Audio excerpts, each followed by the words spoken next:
Don't fade me, bro. This is the WeWin Sports Podcast. Hello, folks. Welcome to the WeWin Sports Podcast. Last week, we were horrendous. 2-6 on our weekly picks, which then prompted one fan to send a tweet to us. Danny, please put those tweets on screen now so the viewers can see them and so I can read the reply. From Voitech Go, whatever. Laughing my ass off at these clowns picking so many favorites. You have no clue what you're doing and are clearly just throwing darts. Very fair. Feels like it's fair. At 2 wins and 6 losses, perhaps watch the show and bet against us. Today, we will give our 30-second rants. We will give our pick of the weeks. Probably should bet against those. And then we will talk about our survivor pools at Splash Sports, including the $100 buy-in and the $5,000 buy-in. Brandon Cantu has some well-thought-out contrarian takes. If you like the underdogs NFL, contrarian Cantu is your man. David Woodley is basically a professional sports bettor. Woodley has a great knowledge and sharp takes. Our guy Ryan Feldman, who I'm coming to for his rant in 1 second, used to work for ESPN as a stats guy. Ryan knows sports, and especially Ryan knows stats. Ryan, our stats guy, what's your 30-second rant? My 30-second rant is about the Dolphins quarterback situation. This is a team that before the season I was really high on. They had the best offense in the league last year. I personally bet a lot of money on the over for them for wins to win the AFC East. You know, Tua gets a concussion and they have to go to their backup quarterback, Skylar Thompson. Now, there are so many good and solid and decent options as backup quarterbacks and even third string quarterbacks on different teams in the NFL. And you're the Dolphins, you know Tua has a concussion issue, and your backup quarterback for a team that is a playoff team, that should be a playoff team, is Skylar Thompson of all people. This guy is just terrible. How is this your best option? You throw him in there in a game you really have to win in week 3, and he puts up a total QBR of 8.1. 8.1. That's the second worst performance this season of any quarterback so far. Bryce Young's the only one. He had a worse performance in week 2. 8.1. That's just terrible. Like, you can't go and make an offseason acquisition to get a better backup, or you can't make a trade to get somebody. Like, Zach Wilson is a third string quarterback on the Broncos. This guy is 10 times better than Skylar Thompson. Go get him. Sam Howell, backup for Seattle. Mac Jones, Trey Lance, Drew Lock, Tyler Huntley, who the Dolphins signed for their practice squad. These are all way better options for a starting quarterback if the Dolphins are serious about winning and still trying to make the playoffs. I just think it's terrible that so many teams can have, backup and third string solid quarterback options. And the Dolphins, who have such a great offense, who could have been a playoff team, who, have a guy who gets concussions, have Skylar Thompson as their backup. It's just a disgrace. Okay, I'm going right to my rant, guys. Okay, our guy Cantu was afforded 100 picks and the $100 buy-in. Splash Sports World Championship Survivor Pool, hosted by Phil Hellmuth. Hello. And Cantu blew them all. 100 picks, gone like the wind. $5,000 on my money, some of Woodley's money, and some of Ryan's money straight down the drain, circling down the drain. We went to bed. Cantu had 92 of his 100 picks on one team. We thought it was okay. The next morning, he talked to some drunk guy at Jerry's bar, and he has him on a different team. $10,000 straight down the drain. On the other hand, Woodley started with 150 picks and still has 40 of them left with 720 players left of 11,000. This WeWin pod, the 4 of us, own 6% of the remaining picks. 6%. First place is $1 million. Woodley has been hot. So, Woodley, the early hero of the Splash Sports Survivor Pool and Survivor Pools everywhere, what is your 30-second rant? Yeah, it's been a bit of a sun run so far on the picks and the Survivor. We'll talk about that more here at the appropriate segment. You're sun running, Woodley. You're making us all money. I sat here on the podcast last week, and the guy was right. Everyone is picking favorites. I called you guys all out on this last week. I think we picked 8 games. I picked 7 of them underdogs. So even though I went 1-1 on my picks, I was on the opposite side of your pick, so it worked out. The big favorites that are mediocre teams, they're not covering. There's too much parity these days. People are betting. They're still thinking about last year. You gotta get to, at this point, you have to stop thinking about 2023. It's about 2024. My Vikings are on absolute fire. They look like a top 5 team in the league. The defense is elite. Sam Darnold is a top 5 quarterback right now in the league. That he'll drop a little bit, but by every measure he is. They smoked the Niners. Maybe that's, that can happen once in a while. Houston comes in. Houston is hot. CJ Stroud, best receivers in the league. The Vikings absolutely dominated them. Defense, offense, running, passing. I'm telling you right now, the Vikings, they're making a run. I'll tell you how this ends. All right. They're going to run well. They'll make the playoffs 100%. They'll make a run in the playoffs. They will make the NFC Championship game, and they will lose in the dumbest fucking way possible. And then next year they'll win like 6 games. It happens. This happens every 7 or 8 years with the Vikings. Other part, I keep going back to the preseason prediction. The Cowboys, the demise of the Cowboys defense is just like beautiful. It's just beautiful. It needs to keep going. Okay, Woodley, couple things. First of all, you're a Zimmer hater. You made that clear, and you're right. You have been sun running. We give you a lot of credit for that. And my last comment was, you are definitely a Vikings homer, but also a Vikings fatalist. Okay, we're going to go to Brandon Cantu for the bum of the Splash Sports Survivor picks. Cantu, what's your 30-second rant? First off, I just want to say I've been extremely unlucky so far in the Splash Sports Survivor pool. Week 1, I made the right play, all 100 picks on Seattle. I messed up. It wasn't somebody at Jerry's Tavern. Somehow Mike Manasow got into my brain and made me switch my pick. Nightmare. I only had 8 picks left. So then I decide, I'm going to go to the Raiders. The Panthers are awful. Maybe I should have seen Andy Dalton coming in. But all of a sudden, the Carolina Panthers look like the most amazing team in the NFL. I don't know what happened. The Carolina Panthers, if the game wasn't even close, the Raiders weren't even in there. They have a top 5 defense. Andy Dalton, world beater, 319 yards. Then I was looking, I just went to go back in stats and see when the last time the Panthers had 319 yards passing. It was week 3 the year before, the year before. And he had 360 yards passing. Andy Dalton at his only start, but then got benched for whatever reason. So maybe I should have seen it coming. I think it's unlucky. The Panthers played the game of the year. Yeah, you sound like a poker. You were just unlucky, buddy. Yep. I was very unlucky. You were unlucky to switch 92 picks at the last minute to picks we didn't sanction. All right, Woodley, give us your number 1 pick. Woodley's been hot. Yeah, we're gonna keep running it back with a team that not only has covered, is 3-0 against the spread this year, but they've beaten the spread by multiple touchdowns each. Ryan can look up the stats, but that's pretty rare for a team to win 3 straight weeks against the spread by at least double digits. I think even more. I think even at least double digits. We're taking the Vikings +2 or +1.5. Homer pick at the Packers. They're gonna win it outright. It's funny. I was looking at the market derived power rankings. The betting market is still down on the Vikings. And typically you can look at the betting markets and it gives you a good understanding of, like the Chiefs are up here, San Francisco's still here, Buffalo's right there. That all makes sense. But there's always a couple of anomalies each year. For some reason the public and bettors are still high on Cincy, and Cincy's fucking trash.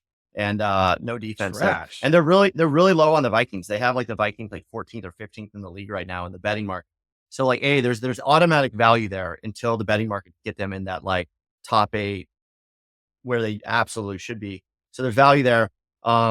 They're playing great defense. I mean, the defense are world beaters. I mean, CJ Stroud, that Texans offense was missing Mixon, but it's not that. That's not a big deal. I mean, they have 3 elite receivers. They have CJ Stroud, who is a top 5 quarterback easily in the NFL, and they completely shut them down. And offensively, they're not making mistakes. They go into Green Bay. Malik Willis has looked great, but that defense should shut him down if he plays. He's not going to play. It's not like Jordan Love is probably definitely playing, but they've even said Jordan Love is not 100%. In their first game last year, Flores absolutely, his defense, they crushed Love. Now Love had better luck the second game that was in Lambeau. It was a late season. Vikings were playing for anything. Everybody was injured. they're going to give Love a lot of fits. The Vikings are going to win that game, and people are finally going to respect them a bit. So love the Vikings. I disagree.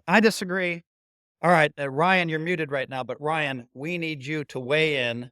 Do you like Vikings plus 2.5 at the Packers? I love the Packers, but that's a little bit based on last year, maybe.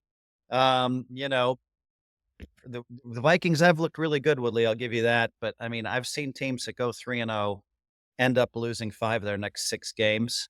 But you beat 2 really good teams. Ryan, what do you make of this pick? Before I say my pick, I want to say Malik Willis, who I think all of you guys, or at least 2 of you guys, said earlier in the year was the worst quarterback in the league and not an NFL quarterback. This guy is number 4 each of the last 2 weeks in total QBR. This guy's been efficient. He's been solid. He runs the ball well, all of that. Like, he's been a good fit for this offense. So let's give him some credit.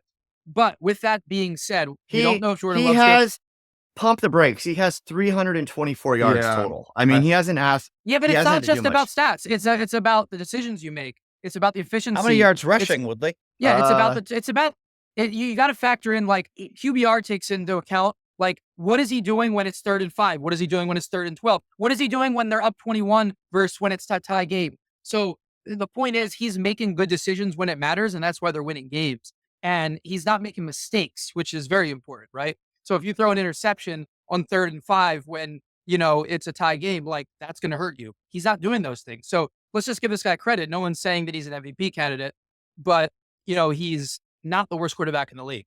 And I think that has a lot to do with why the Packers have been able to win, even though Love's been hurt. Now, with that being said, the Packers are playing well.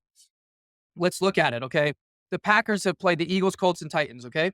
Colts and Eagles, both solid teams, probably playoff teams, at least the Eagles, but not like Super Bowl contenders, right? The Eagles haven't looked like a Super Bowl contender so much yet, and they lost to them.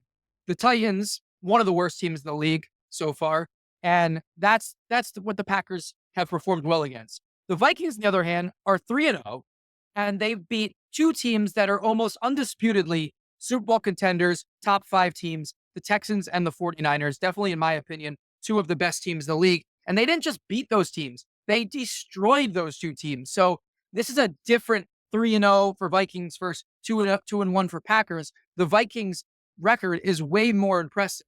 The Vikings, like Woodley said, have covered all 3 games by a combined 59 points. They're the best performing team in the league compared to expectation thus far. Look at Woodley. Ryan, look at Woodley right now. He's having his moment, okay? Yeah, not only, there's 140 people in our 10-game pick'em. He's number 1. He has more survivor picks than anybody, and he's a fatalist when it comes to the Vikings, but he is all in with his Vikings. Yeah, and they're killing it. He's having this moment, Ryan. And I've turned, I'm with you. I love them. Right now, they stay healthy. They're a top 5 team in the league, no doubt about it. I have them in my top 5 power rankings right now. So my pick is going to be the Vikings. I'm with you this week. I like the Vikings on the road, and here's why. The Vikings' run defense has been absolutely amazing so far this year.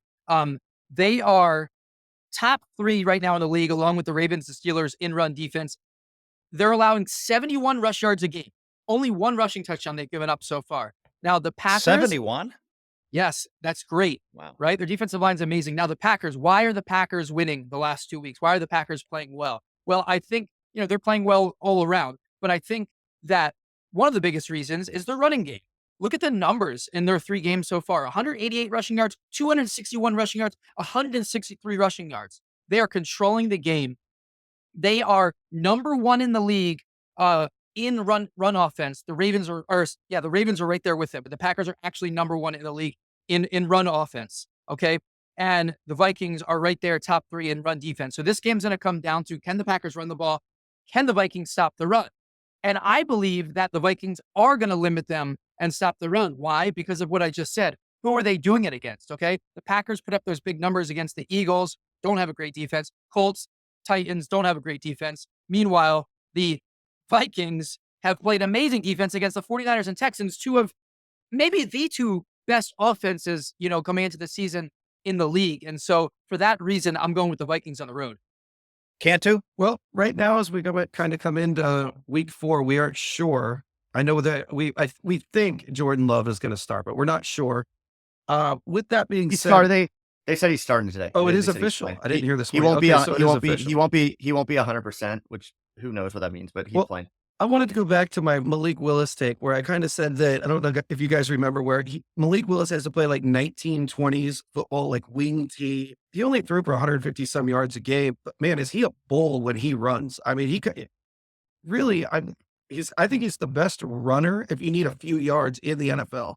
If you just need 2 or 3 or 4, I am running him every time in short distance. I was very impressed with Malik Willis, which made me kind of, because of my thoughts going in, made me think of how good are the Packers overall. I think they're a very good team. I also think the Vikings are a very good team. Both teams playing great defense, but both teams playing great. I like the Vikings personally. But oh boy, Cantu, I'm going to come back to you with your pick of the week in 1 sec. Just let me comment and say this. It's 3 of you against favorite Phil. I mean, people at home maybe bet against Phil. Now, so it looks like 3 of us are strongly on the Vikings, and then there's me. Okay, we're going to come to Cantu for his number 1 pick of the week. Love Seattle +4 at Detroit. They've Homer pick. They've won 6 games in a row against Detroit, 9 of their last 10. Seattle has scored over the last for some reason, this is the 4th year in a row. I don't know how they keep scheduling them against the Lions. The last 3 years, they've averaged 45 points a game, scored 136 total points. They have been absolutely dominating them. Geno Smith has been tearing up their defense. He's been averaging 328 yards a game and 2 touchdowns, no interceptions. He has looked absolutely amazing against the Lions. I love Seattle +4. I just think they match up well, and they always seem to do well in these shootouts. I think they're going to get up and down, and they'll play right with their offense. Okay, look, first of all, my number 1 pick, okay, is the opposite. Okay, now you can find it 3.5 and 4. So I'm taking 3.5. You can take 4 because it's on the board at both places. I'm taking as my number 1 pick of the week, and then we're going to have these guys comment on it. My number 1 pick is the exact opposite of yours. Detroit is a juggernaut. They may well be the best team in the league. I love the intensity that they have, the coaching. This is Monday Night Football. They're going to be all charged up. Detroit is going to be jacked on Monday night. I think they're just going to absolutely kill them. Cantu and I are an opposite of this pick. I want to say one more thing. Homer Woodley and Homer Cantu. Ryan, what do you make? These guys are both 3 and the homers. I mean, they always choose Seattle. They always choose Minnesota, but they're right. We have to give them credit. Yeah, I'm going to go with Detroit in this one. I think if this game was before the season started and we were making a line, I think that this line would be a lot bigger for Detroit at home. 7 Detroit maybe. was, Detroit was arguably, a top 5 or so team coming into the season. They lost 1 game to the Bucks, who are like a decent team. Cardinals are a decent team. They won by a touchdown. Rams are a decent team. They won by 6. So yeah, they're not blowing teams out. They're not looking amazing. They're not scoring a ton of points yet, but they are running the ball well. Last week, I mean, Montgomery was really good. And I think Detroit's going to continue to run the ball well this week against Seattle. I think that, yes, Seattle's 3-0, but again, you got to look at like who they're beating. They're beating a Dolphins team that has Skylar Thompson at quarterback. They're beating a Patriots team that we thought was going to be one of the worst teams coming into the year. They beat a Broncos team that we thought was going to be one of the worst teams coming into the year. So they barely beat the Broncos and Patriots. So what have they done so far? Yes, they have 3 wins, but like it's not that impressive.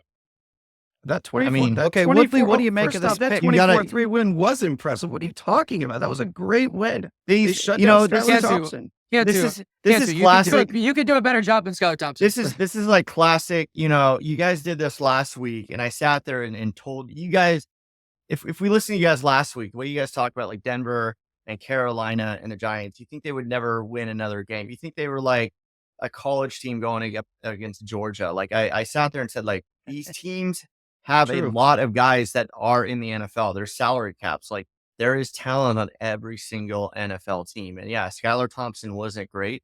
That Seattle defense looked really, really strong. Like, McDonald has come in there and completely changed the entire culture. They got, I think the biggest problem they had week 1 and even week 2 is it took a little bit of time for the offense to get going. Week 2, they started looking really good offensively, right? And they have a new coordinator. He's from the college ranks, right? It takes these guys a couple weeks to get going, but they're strong. I mean, that team is completely different. Like McDonald has like fixed that defense. That defense isn't elite. I think they're probably closer to league average, but it's better than what they have been. The offense looks good. Like they're finally throwing the ball. Like they're actually leaning on their receivers, like DK and Najigma, and even Lockett's getting the ball. That's a very sneaky passing attack. And like last year with Pete Carroll and in the years prior, like Pete Carroll was just so about establish the run. Now Seattle has an offense that are like, we're gonna take what the defense gives us. I love the +4. I love it even more if Kenneth Walker is back. The Lions have a great run defense, but like Walker, I think Walker is a bit of that X factor. I don't know if they'll win, but I love the plus. I love the 4. I think it's a close game. Seattle plays them tough. Seattle's coming in with a lot of momentum. Okay. 3-0. Okay, You win 3 straight games in the NFL. You're doing something right. I don't care who you're playing. Split decision here. Ryan and I like Detroit, and you guys like Seattle. But I notice Homer supports Homer. But now we're going to go to Ryan for Ryan's number 1 pick of the week. All right, ready, guys? My number 1 pick of the week is the New York Football Giants at home. Wow, look at this. The line went up even more since I even locked this in yesterday as my pick of the week.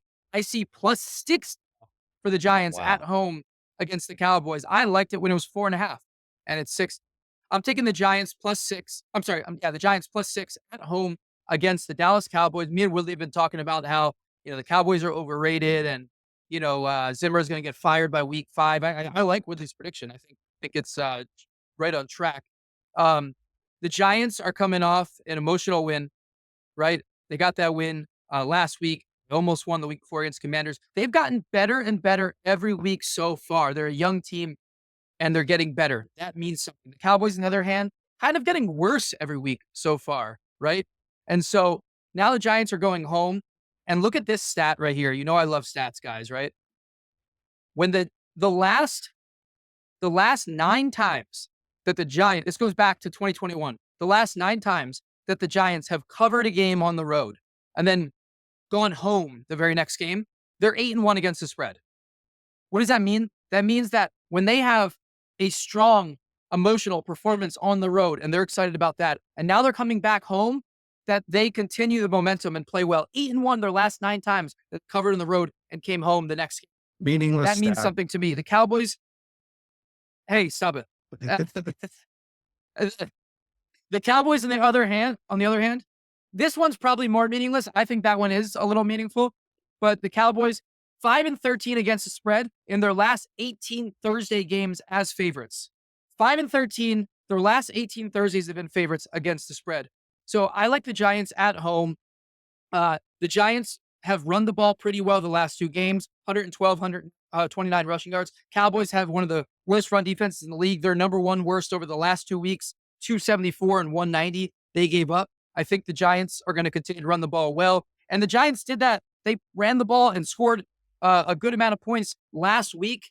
They scored, not a ton, but 21. They moved the ball efficiently. They played really well in offense against a Browns defense that Phil said was undoubtedly top 3 in the league. He said, well, maybe they're not 1. You could argue 2 or 3, but it has to be one of those. Well, what happened? They couldn't even stop the Giants. So I like the Giants. They're getting better every week. They're going to run the ball well, and I like them to cover and possibly even win this game against the Cowboys. Cantu? I'm going to predict, before I say, I'm going to go Cowboys 47, Giants 13. I think this is going to be an absolute rout. This is the classic game in the NFL where one team has a bad week. Dallas had a bad week this last week. They're going to be looking to rebound. The Giants overachieved. Their confidence is a little too high just because they beat anyone. That means their confidence is too high. Dak finally got it going in the second half, and that's kind of what had been missing. He had it a little bit going in week 1 against the Browns, but now he's throwing dimes. They're going to just go out and just rip it up and down the field. We saw this a bunch of times last year where the Cowboys, like all of a sudden, like the best team in the league. It's really weird. They're very Jekyll and Hyde. It's when they're clicking or when they're not. They're going to just go up and down. The offenses, they're just going to smoke the Giants on offense. We'll just leave it at that. On the defensive side, the one thing that has kind of like bothered me is that they can't stop a nosebleed. Like the Cowboys defense has just been horrible the last 2 weeks. I think they get it all figured out against the Giants team that is really, really bad. Okay, so I just want to say that it's very interesting because I think sometimes when you have an emotional win, right, you play a little bit worse. And secondly, Dallas needs a win. And I think we all think they're a decent team. So I think I have to go on the opposite side of this. But I got to say, I'm really interested in Woodley's been really hot. He never chooses a favorite. He's been really good with the dogs. Where is Woodley going when the line is 6? I mean, I hammered it Dallas minus 4.5, and I love it. I still very, very, very much like Dallas minus 6-point favorite here on the road or whatever. Like I was actually, not to look back too much, but I was at that game one. I think it was like Thursday night or Sunday night. I think it was Sunday night, week 1 last year, where Dallas came into the Giants and Dallas beat them like 40-0. And Dallas, like they're gonna have home field advantage. And that does matter. That still matters for a little bit, in my opinion. Like that stadium's gonna be all Dallas fans. Dallas needs a win. Like they've been playing like shit. Zimmer, like I hate Zimmer, as you know, they've been playing like shit. The Giants aren't a good team. Now, to be clear, the Giants they'll find a way to win 4 or 5 games this year. Yeah, they beat Cleveland, and Cleveland is absolutely terrible. But like Cleveland lost that game more than the Giants. The Giants won it. Danny Dimes is fine. He's solid, but I love Dallas in this spot. They're gonna win. I love, like, this is one too. You should look up the alternate lines. Like you might be able to find some good value at 14, 17, 20-point favorite. This is a game where Dallas is pissed. Like they could just come in and completely rout them here. So I agree with these three, and I don't care about the 1-8 trend. Hold on, I have to mess with Feldman for a second. For last week, we got to hear how the Giants were worst team in the league, 32 out of 32. They come and beat like. No, I said that. I said that week 1. I didn't say that last week. I said week 1. And then we saw week 1. And then we saw that they played pretty well against Washington. No, okay, so they have some shitty win against like a bottom 7-8 team against the Browns, and here's Feldman. Oh, the Giants. That's a team that Smith said was a top 3 defense. Oh, it's hard to listen to. To hear that. I was wrong. I'm going to straighten you out. The Giants are still terrible. They're going to win. They weren't so bad they were going to go winless. Yeah, if you're going to win a game, you'll beat the Browns. Yeah, I think the Giants are better than I thought. And I think the Cowboys are worse than everyone thinks. But again, that doesn't mean week to week like that upset can't happen, right? Here's what I want to say. Right. No, I want to say this is interesting, and it's funny. Woodley got up for this. What I'm about to say, but Woodley was just talking at the beginning of this show about how we're picking the favorites. We're picking all these mediocre favorites that are like 4, 5, 6, 7-point favorites every week. We're picking these mediocre teams like the Bengals and whoever as these favorites. And now, like, the Cowboys on the road, who are a mediocre team, who Woodley's been bashing, who are 6-point favorites on the road, he's going with them. They're a mediocre team. It's the same thing. Giants, but here's the difference. He thinks the Giants are really bad. We've been discussing how bad the Giants are. That's why it was very interesting for you. I'm surprised. Yeah, but like what they said, every team has NFL players. Every team is talented, and the Cowboys just are not a Super Bowl contender, in my opinion. They're a playoff team, maybe, but not a real team. They're not the Chiefs. They're not. Okay, the Ryan, hold on, Ryan. Okay, let me just say this: if Woodley always takes underdogs, the fact that he chose a favorite is significant to me. I have a feeling Woodley's been the hottest. Like, he's been very fiery. Danny, please post our number 1 picks. Put them up. I also would like it, Danny, if you can do this from now on every show. When Ryan makes a pick, put which side we're on that. This is an interesting one because Ryan chose the Giants, and we're going to say it's 5.5 and or 6 because there's a little leeway in there. I see a 5.5. Post that up there. It's going to be very interesting because we are all vehemently against that pick. And now we're going to go to Cantu for his number 2 pick. All right. Steelers. Absolutely. You always choose the Steelers. I love the Steelers. What they are, by the way, they are 3-0. I do always choose them, and once again, they're always 3-0. Steelers at Indianapolis. They're minus 1.5. I'm going to throw out some great stats for you on the Steelers defense. Total defense. They are giving up 229 yards per game. Run defense, they are only allowing 71 yards per game. Passing defense, they are only allowing 156 yards per game. They're number 5 in the league forcing turnovers. They've had 9 sacks, top 10. In the second half of the game against the Steelers last week, the Chargers allowed -5 yards. Think about that. That's got to be one of the top in history. Wow. I looked for it. I couldn't find it. I can't imagine somebody did better than -5. So in this game, I don't think they're going to allow more than double digits. I think the Steelers are going to come out. I think it's going to be a 20. I think it's going to be like a 20-9 game. Maybe they let up like 3 field goals. I think they win this kind of easily. The Colts defense has already let up 1,195 yards. That's almost 400 yards a game. They're just not playing good defense. What do you guys think? Okay, I'm gonna comment on this right away. The one thing I like about the Steelers, whether teams get up or down emotionally, defenses travel well, right? And the Steelers, they definitely have the number 1 defense. I think we probably all agree on it, but let's not talk about that. But I think they have the number 1 defense by far, and so I like your pick. And then I'm going to go to Mr. Ryan Feldman. What do you make of this pick? The Steelers on the road. What do you think? I think this is a tough one, actually. I mean, the Steelers have been damn impressive so far. You know, like Cantu talked about, their defense has been amazing, averaging 71 rushing yards allowed per game. That's top 3 in the league right there with the Vikings, right below the Ravens. You know, Justin Fields has been efficient. He's been playing really well. You know, they gave up 10.6 points and 10 points in 3 games. They're playing on the road now against a Colts team that, you know, has looked mediocre so far. Anthony Richardson's had some moments. They barely got by the Bears. But you look at their first 2 games, like they lost to 2 teams that are very good, right? The Texans lost by 2 points in a down to the wire game. And they lost at Green Bay, not an easy place to play. A Packers team that's been pretty impressive. Maybe not a top 5 team, but pretty good. Looks like a playoff team so far, 16-10. And so this Colts defense is playing pretty good. They're staying in games. And, you know, I think that maybe because their record says 1-2, people are a little down on them. But if you look at who they're playing against and how close each game was, I don't think the Colts are bad at all. I think they're still a playoff caliber team. And, you know, they're at home now. The Steelers are feeling good about themselves. They don't necessarily need a win, right? They started off hot at 3-0. I think the Colts at home are going to play well, and they're going to get a win. I think that they're going to move the ball. The game's going to be close, and it's going to come down to the wire, and they're going to win. So, you know, this isn't like a stats thing for me. This is more of like a hunch thing, momentum thing, like that like situation thing for me. And I just think Colts at home against a Steelers team that is satisfied being 3-0, that the Colts are going to come out hot and win this game. David Woodley, we need 2 things from you. First, what do you make of Brandon Cantu's pick of the Steelers -1.5 on the road against the Colts?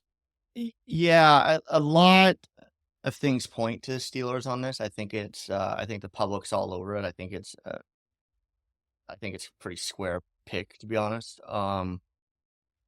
I think the Steelers have they're winning. They're 3-0. I mean, they look great. I think they're going to hit their over, and I think they could actually maybe win that division. That division sucks.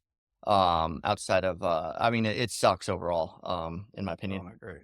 Why? I mean, I think who else you got in it? Like, We'll go over that later. I'm just saying I don't agree. But Baltimore, Baltimore's a very good Cincy 0-3. sucks. Cincy Cleveland sucks. sucks. Cleveland sucks, but Cincy I don't sucks. think the other two do. Anyways, I you know, it's gonna be a classic Steelers game. Like, the Steelers defense looks great. I don't think that offense is that good. Like, Fields looks good, but it, you know, I mean, we talked about this with Willis a little bit earlier. It's easy to play with a lead when all you have to do is score like 13 points. Like, any quarterback can do that. It's like, what can they do when they're behind? I think Indy's pretty good. I think they're pretty solid. I like Richardson.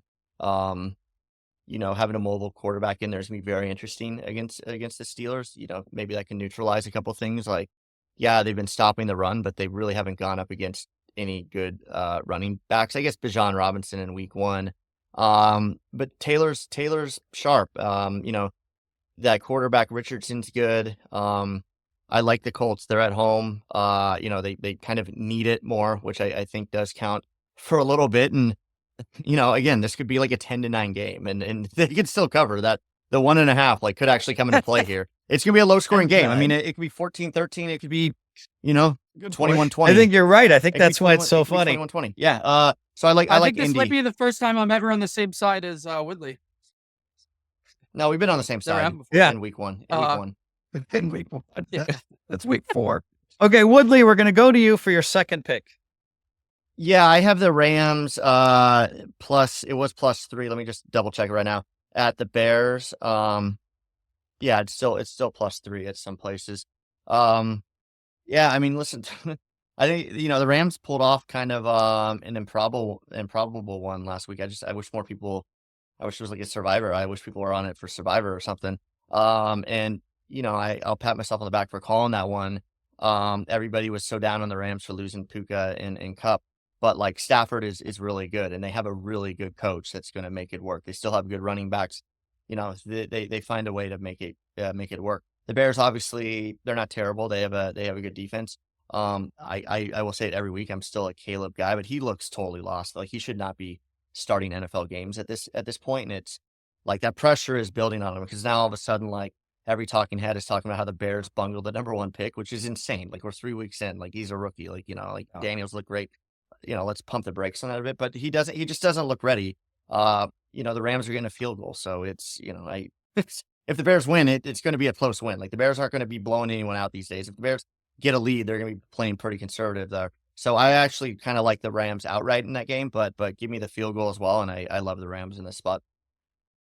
Now I know, Cantu, that you love the Rams. You've been talking about it in the chat, so you're probably on his side with this Yes, one. I am on the Rams, and I love it. And Woodley actually kind of really took my points. The main reason I love it is Caleb Williams isn't ready. He's just not ready. He's not there. And I'm really going to look squarely solely on that. He's just not ready. Matthew Stafford has been really, really good. I mean, he without any weapons, to me, he almost looks like MVP caliber. I don't know. Was there any quarterback better last week than Stafford? He's incredible. Like no weapons. Maybe the Washington Darnold. quarterback, but yeah. 4 TDs. Yeah. 4 TDs. I mean, what do you want? 4 TDs, no turnovers. Well, Matthew Stafford is now in the MVP conversation, which it seems almost impossible that he's in there, but I guess and without his receivers. But if he gets those receivers back, he might be MVP. And I know Ryan's shaking his head at that, but he's 40-1. Let's pump the brakes on that a little bit. You have to win games first. They're 1-2. Yeah. By the way, that's true. They do got to win games. They lost a heartbreaker to Detroit, but Caleb's not ready. The Bears defense has looked good, but so is the Rams. So I just like it that Caleb's just not ready. All right, Ryan, what do you make of this pick? We have the Rams +3 at Chicago. It's not my favorite pick of the week or anything like that, but I do like the Rams here. I agree with Woodley. I will say Woodley was right last week. He talked about how good the Rams coach is. He talked about how they have other receivers that'll step up, like without, Puka and without Cooper Kupp, how Stafford is very good and he finds the receivers. He was right, and we saw it, and they won a tough game against the Niners. This is a Bears team that is not that good. On paper, everyone was excited about them before the season because they had Caleb Williams and they had, Keenan Allen and DeAndre Swift, but it's like they have a decent defense and they have a very mediocre quarterback that can't throw the ball more than 5 or 7 yards down the field. Caleb's just not ready yet. We keep saying it. He's 29th in the league in QBR this season. He's just one of the worst starting quarterbacks in the league so far. Will he get better throughout the year? Probably, but not against a solid Rams team who, the Rams don't want to start 1-3. They're better than 1-2. If you didn't know what teams' win-loss records were and all you saw was all the individual plays that teams play throughout the year, you would probably have the Rams top 10 to 12 or so teams in the league. Well, at least look who they played, Ryan. Yeah. They played at Detroit. They played at Arizona. They played the Niners. I mean, that's a tough that was a home game. That was a home game and- for the Niners too. Yeah. And I will say yeah. this, look, every team has a bad performance at some point, at least once throughout the year. Even the best teams, even Super Bowl teams have at least one really bad performance. You see the Chiefs do it a couple times every single year. Look, the Rams had one terrible performance. They got blown out at Arizona. Baltimore had one terrible performance against Oakland, but like, I know you can't pick your spots and ignore whatever you want to ignore, but if you do ignore that one game and look at the other two games the Rams played, they went down to the wire in a game they probably should have won at Detroit, and they beat a very good San Francisco team at home. Like, if you just look at those two performances, they're a top 10 team. I like the Rams. Okay. So I'm also going to like the Rams. This is actually a consensus pick for us. And I'm also a little bit, have a little bit of a recency bias here because I watched what Stafford did. That was just an incredible comeback. He looked like the best quarterback in the league, and he's been around for so long, and they were just so much fun to watch. So we'll make that a consensus pick. Now we're coming right back to Ryan with his number 2 NFL pick of the week. My number 2 pick of the week this week is going to be the Baltimore Ravens. That's right. The Baltimore Ravens -2.5 at home against the Bills on Sunday night, and probably what's going to be the game of the week, right? The most hyped game of the week. We have the Ravens, who are Super Bowl contender coming into the year. They started off slow. They're 1-2 against the 3-0 Bills that have been possibly the most impressive team so far. Josh Allen, maybe front runner 3 games in for MVP. First, my kind of football-ish reasons why, and then to the stats. So, like I just said, the Ravens, they played 3 games so far.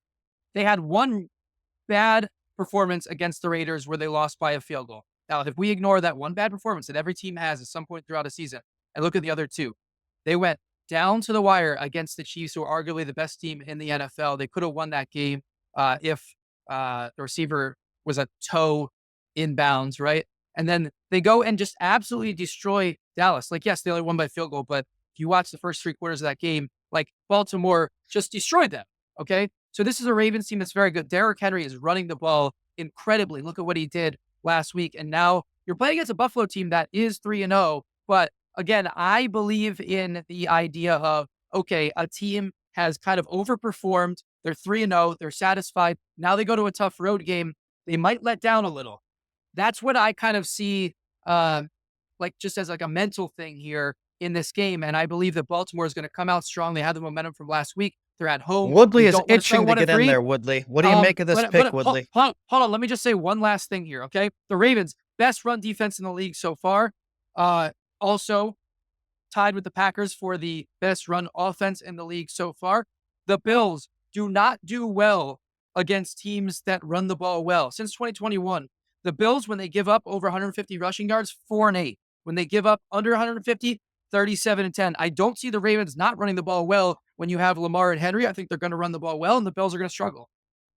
Yeah, I mean, I hate it. You come up with these like stats going back to like 2021 and stuff, and it's just completely different teams. I mean, it's not completely different. Like, a lot of these teams do have a lot of the same players and the same personnel. The Bills have been together. The Bills lost everybody. And that's the amazing thing about the Bills. Everyone was so down on them. We were all down on them. And like, they've come out on a mission. And I like the Bills here getting points. I mean, dude, Allen is like, 2 things. Like, Allen is the MVP. Like, he's unanimous if the season ends today. Like, the guy is on a fucking mission. James Cook is a star. That team is hungry. They are pissed.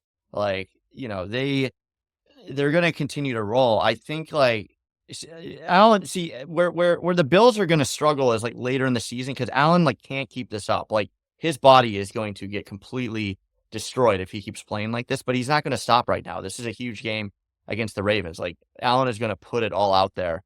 And he's going to, and they're going to cover, and they'll probably win. I mean, they look phenomenal. They completely dismantled a Jags team, and the week before they completely dismantled the Dolphins. And like Tua got knocked out, but like before Tua was out, like they were fucking destroying them. And the Dolphins are a good team there, and they beat in week 1. I think they came from behind against the Cardinals, which is a good team. The Bills are a really strong team, and then Allen is on a mission, and like Allen's not going to let the Baltimore Ravens defense stop him. And like I appreciate, like, against the run and things like that, but like, Allen isn't a running back. This isn't a guy they're handing draw plays to. When this guy gets out, it's one-on-one tackling. And can the Ravens have their linebackers and defensive ends Can they tackle him one-on-one? Like, I don't think so. I think the Bills are on a mission. I think they win this game. I think the Bills, I wish you could like, one angle I would look at after this game is to look at if you could figure out a way to fade the Bills like, later in the season, I would do that because Allen is going to completely destroy himself, but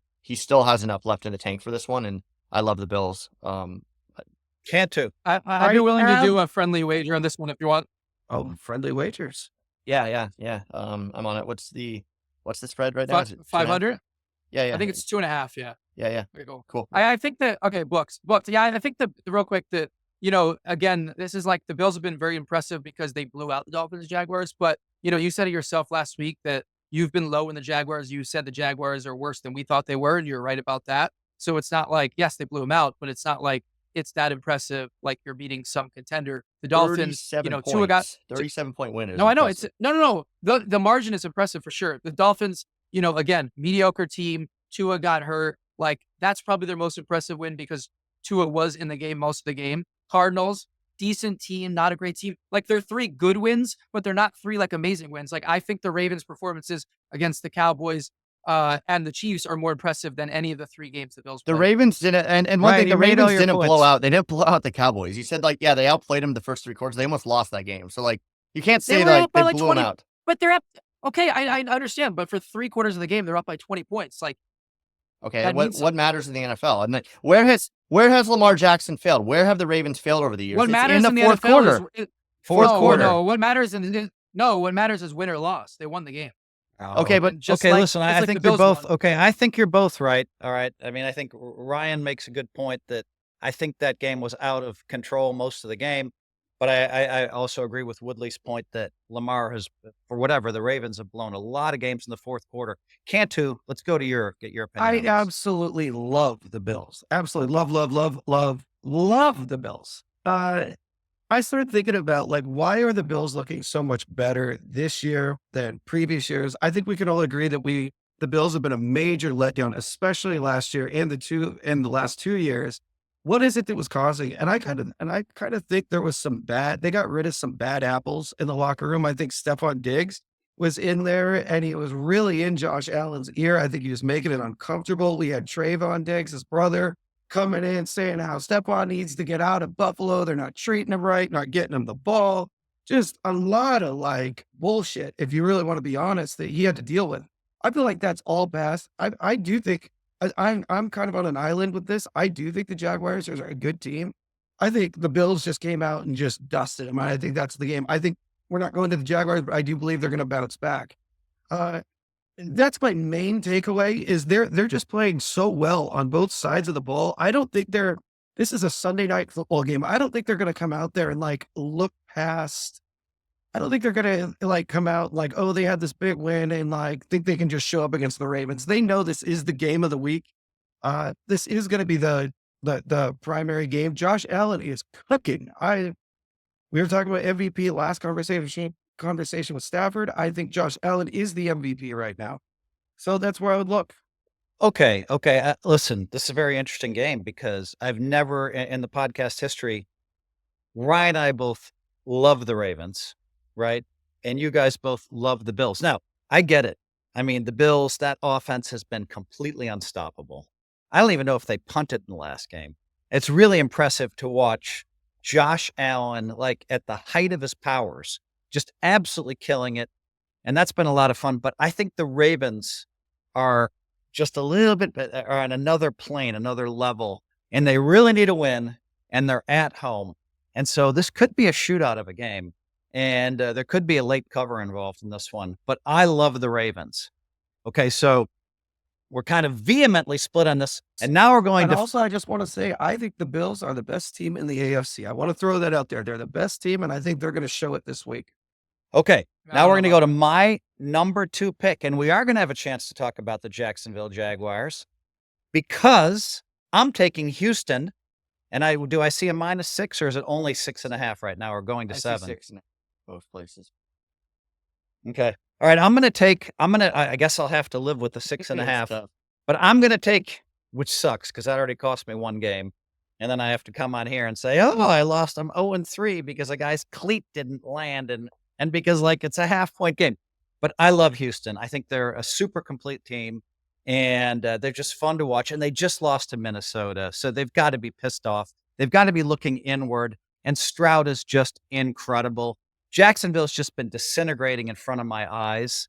And so to me, I predict maybe I like Houston minus 6.5, favorite Phil for a second pick of the week. But maybe you guys are all going to go against me. We'll start with Woodley. It's tough. That hook, that hook makes a difference here, man. I know you're like waffling, Woodley, but this is a real waffle. I barely like the Jags, just because they're division rivals. This I keep coming back to this, like, every team in the NFL can score garbage points. And I think it just feels like that again. It feels like that. It just really feels like that Denver Seattle game. Late cover. Yeah, I mean, it just feels like that. I think Houston is in no danger of losing this Or game. Houston wins by 6, and now I'm 0-4. Yeah. Oh, this is actually my second pick, though. Not my Yeah, first pick. it's yeah. I like the Jags. I mean, I'm obviously like very down on them. I've said Okay. for a long time, like, Lawrence is like not good, and then for some reason he always gets a pass, but now people are finally starting to talk about it though. But when teams do get blown out, they typically like show up the next week, and there's always some like things built in there. But it's funny because like Houston got blown out as well, so there's a lot of like questions up in the air anyways. I like Jacksonville solely because of the fact that it's 6.5, and solely because it's a division opponent. Okay, that's and division fair. opponents, they know each other. They I- know each other. That's fair. And we're going to go to Cantu. What do you make of this pick, Cantu? My pick, Houston minus 6.5. I absolutely hate your pick. At home. I hate your pick. I like the Jaguars. I know they're 0-3. The world, I mean, you turn on, I've been like listening to some outside media. Everybody, like, I'm hearing Trevor Lawrence is a bottom 5 quarterback. Yeah, he's had a bad start. He's not a bottom 5 quarterback. He just cut the Bills on the wrong day. Bottom 10. Like, they caught the Bills on the wrong day. They barely lost to the Browns. Should have beat the Dolphins. I don't know. I think they pull it together. I think when I say pull it together, I think they'd go to 0-4, but lose by a field goal. They're going to lose by like somewhere like 1-3, maybe 4. I love the Jags, but I don't think they win this game, but I think it's going to be very close. Ryan, what do you make of this pick? My pick. Yeah, and Trevor Lawrence isn't a bottom 5 quarterback. He's 25th in the NFL, so not that bad in total QBR. No, Bottom 7. I didn't think coming into the year the Jaguars were actually. Yeah, I know, I'm kidding. We're a bottom feeder, but they're definitely worse than I thought. Like you guys talked about, they haven't won a game, since like November last year. They're off to a rough start. They're probably lacking some confidence.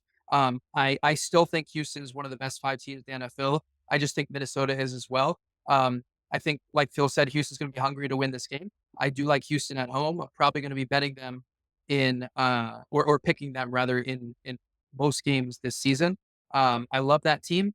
I think they're still elite, and I think they just ran into a great team last week. I think they're playing one of the toughest schedules in the league this year, and so they have a lot of really tough games. They're playing the Chiefs later in the year. They're playing the Ravens. They're playing really good teams, and I think that they're going to have to take advantage of all the mediocre teams they play and book those wins because they're going to lose some games against the contenders. So I think they're going to come out strong in this game and get a big win.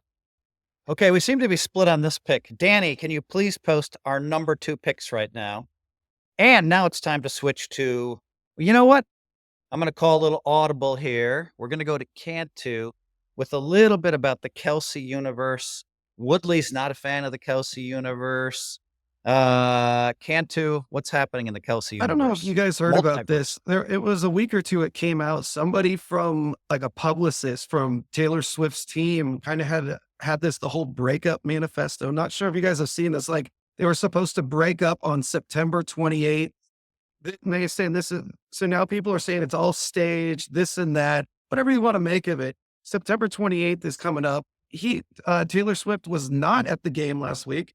But what I found interesting, she's working on her new show coming out. She was 2.5 hours. She has a private jet. She was 2.5 hours from the game. She was spotted the night before with the model Gigi Hadid out at dinner. It just seems like there might be some tension right there. Like, why is she not there? And I think the whole world is seeing it. I'm going to make sure Danny throws this up. Has everybody seen the photo of Travis Kelce looking sad and depressed on the sideline? It was weird. I don't know that I've seen many football players look like that. Now, it could have just been great camera work. We're going to have to show that and analyze that because that's crazy. It looked like she's breaking up with him. Whether or not that's true, I don't know. What do you guys think? Um, First of all, Woodley doesn't care, but I want to hear what I have to hear what Woodley has to say because I love Taylor Swift. I love the Kelce multiverse. He doesn't. Let's go, Woodley. What do you have to say? I mean, I don't know what's left to say at this point about Taylor Swift, and it's annoying. You know, I did really, I hate the Eagles, and I forget who they lost to a couple weeks ago, but they had like Jason Kelce on stage before, like dancing like a fucking buffoon, and I'm glad they lost that game because I think Jason's like, he needs to just fuck off into retirement. He's like the worst. Travis, I kind of feel bad for. Travis, I don't know. He sucks. I mean, he's terrible right now. He He's very sucks bad. this year. I He's can't. I horrible. got him on like all my fantasy teams. I'm trying to trade him, and I'm just praying he has like a decent week and does something. But 8 catches, 69 yards. yeah, and he's like dropping shit. Like he looks disinterested. So I don't know what's going on. I think it's like one of two things. And for the sake of this podcast, I'll say it's the first one, which is he's distracted. He's jet setting around the world. Like they're doing all this shit. You know, they're flying to the US Open and stuff. And I'm not saying like football players have to like lock themselves in a room for the week leading up to it, but it's a demanding sport. He's like getting older as we're all older now. Like you lose a little bit there. So when you're traveling and you're partying a little bit during the week, you're going to come out a little bit sluggish. I think the other part Yep. too is the Chiefs in general. And one of us needs to like pick 4 or against the Chiefs sometime soon so we can dive in deeper. But like, I've been watching a lot of Chiefs and like they're 3-0, but like they're such a different regular season team. Like they are the definition of going through the motions in the regular season. Like they're not going for it on 4th and 2. And I was thinking about that and I was like, is Andy Reid just being kind of a pussy? But I actually came to the conclusion, like they don't really care that much about the regular season. They just want to win the division, get in the playoffs, yada, yada, yada. I don't think he wants to show like their 4th and 2 plays. I think he wants to save these plays for the playoffs. So they're going through the motions, and I think that probably deals with Kelce as well. But I don't know. Like if I was Great I would insight sit, there, I would Woodley. sit, if I were Kelce and the Chiefs, I would almost consider doing what Gronkowski did that last year, which is like he didn't play like the first 10 weeks or something. And like I don't know. Well, let me just tell you something. I agree. We looked at this on the podcast, and Kelce really had a horrible stretch of games from week 4 till 12. My impression of what happened was he realized how bad he was playing. The Taylor Swift stuff was bringing a lot of spotlight on the team, and I think he just rededicated himself to football those last like month and a half. And I think he absolutely killed it from there. We were all impressed how he looked in the playoffs, the Super Bowl. Then he signs a massive contract. And, now it's 8 catches in 3 games for 69 yards. It's, they signed him and his brother, who I like, sign $100 million podcast deal. They have the money, they have the fortune, they have the fame. Will he rededicate himself to football? Okay, it's time to switch subjects. Ryan, we're not interested in your opinion on the Kelce multiverse. Woodley, I have my opinion anyway. I abstain. Woodley, we're coming to you. Folks, we bought 250 survivor picks at splashsports.com. 1 million guaranteed. We talked about this. $100 a piece. $25,000 we spent on survivor picks. Cantu blew $10,000 worth. Like, who knows how we blew them. We talked about it earlier. Woodley is continuing to crush. Woodley, as I already mentioned, you really did a great job. You sent me a little bit of a model, right? I should have listened to you. And you said, this is kind of what the guys are thinking right now. For you, there's a lot of work. We have 6% of the remaining picks. And I'm not going to ask you to reveal your strategies, but it's pretty interesting. Anybody who's like a math guy or a math geek has to start looking, wow, there's like 728 picks left. Woodley actually owns 41 of those picks, and it's $1 million for first. My calculations show that those picks are worth $40,000 or $50,000 right now. Over $1,000 a pick. Well over $1,000 a pick. You could argue $1,500 a pick. 40 picks. We might have Congratulations, $70,000 Woodley. worth of picks. The 4 of us own those picks, by the way. So great job so far. Is there anything you can share with us? Yeah, I mean, I think we actually have more value than that because I painstakingly have been going through the site like line by line. I was up to like 2:30 or 3 last night, and I still have some more to finish, like inputting everything manually because there's not a automatic way to do it. I think we actually have more value there because by my count, I think we have the most left by far of any entrance. that's There's a couple others that have like 20-ish or something. But I think we're probably modeling it a bit better. I mean, it's funny. I sang that list last week, and I think it was like 2 of the top 3. I said like it's Seattle and the Jets is where to go, and I fully faded the Browns and the Raiders, and there was like one other team that I faded as well. That was like a big favorite. I think it was one of the teams we talked about on this podcast, but no one was on the Niners anyways. And I was heavy on the Jets. I was heavy on the Seahawks, but I did have a good amount on Cincy. We talked about it a lot. I thought, like, I can't believe Cincy lost that game. We all thought Cincy but was going to win. That was a helped. It brutal actually one. helped us a bit. Like going into that game, I remember Yeah. we talked about it. I was like, it hurts. You lost 30 picks, but the field lost like 50. Yeah, it actually helped us a little bit, and it was actually set up kind of nicely there. So it's like, on that. So like really diving in deep. Now that we're kind of down, I'm not going to really reveal too much. I mean, there's some obvious like ways to go this week, right? Like San Francisco, I think is going to be heavy. I think they feel pretty safe. Like KC is almost a lock if Herbert doesn't play. It feels like that's pretty safe. Like there's some other interesting ways to go, but like getting down to where we are now, and I still have a couple left in Circa too, which is like 14 million. I have 2 left there. I might deploy this. Like we have like 41 left. So like it might actually, I'm looking pretty heavily into like picking a couple islands for us to go on where like we probably will be the only pick on it. I'm not going to put more than like 1 or 2 picks on it, but like if all, and there's some strategy there where like if all hell breaks loose, like it has been, I mean, 95% of the field is out in what, 3 weeks? It's insane. I counted 96%. Yeah, and yeah.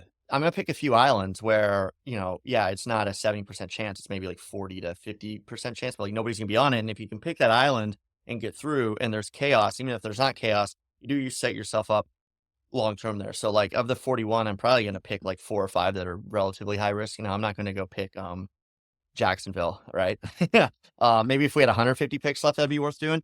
But there's going to be like 3 or 4 islands. I'm going to figure out which one of these like top 3 or 4 we're going to go heavy on because we need to. You know what's amazing, Woodley? What's amazing? You've done a fantastic job because of the 150 picks, you still have 41 left, and and everybody's helped a little bit. I know of those 41 picks, we have a bunch where we used Washington because of Ryan, and so the 4 of us own those picks, and so we have a shot to win $1 million. That's going to be great if we're there near the end.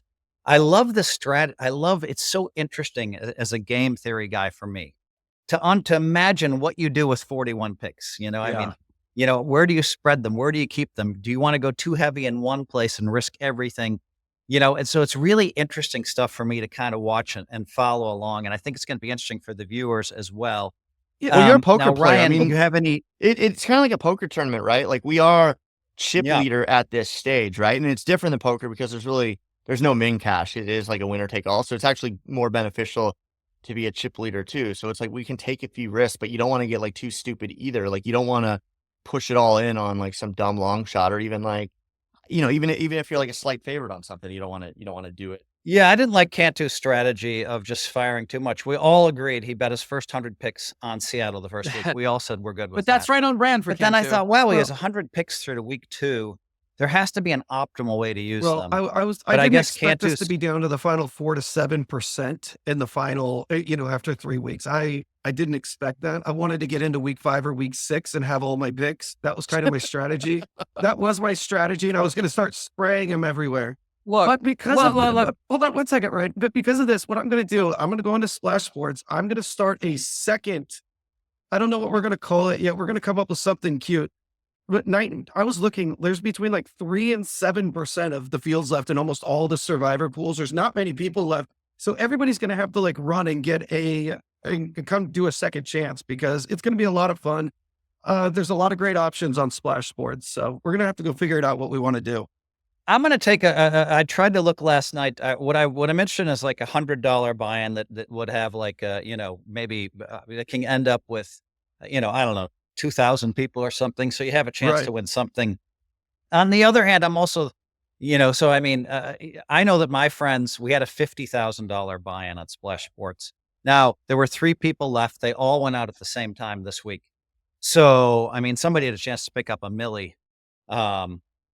And I think I can mention all 3 of those players' names. Kerry Katz, poker boss, we love. Ricky Thompson, he's filmed with us a bunch. He plays in my regular game. And then Brandon Stevens, I think, was the third. So 3 guys. I don't know what's going to happen with that. Maybe they took a 3-way split. The $5,000 buy-in, I mean, I needed Cincy to cover, and my pick was worth $70,000. That one really hurt.